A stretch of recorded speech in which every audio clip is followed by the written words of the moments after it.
good morning mga kapuso. Ito yung mga sakayan nila, mga transportation nila. Kapag mamili sila mga kapuso sa may Legazpi. So ito yung sakayan nila. Ayan no. Galing sila ng Legazpi. Ito po yung Barangay Manila Rapo-Rapo. Ayan, ito yung isla nila.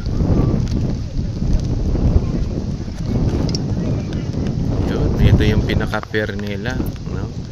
So, unos ngayon, unos yung mababaw yung tubig. Kaya hindi sila makadaong yung dalawang bangka.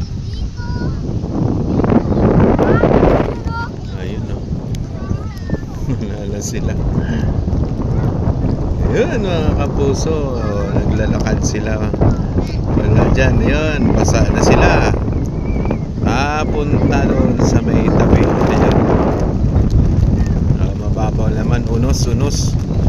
Hindi taob.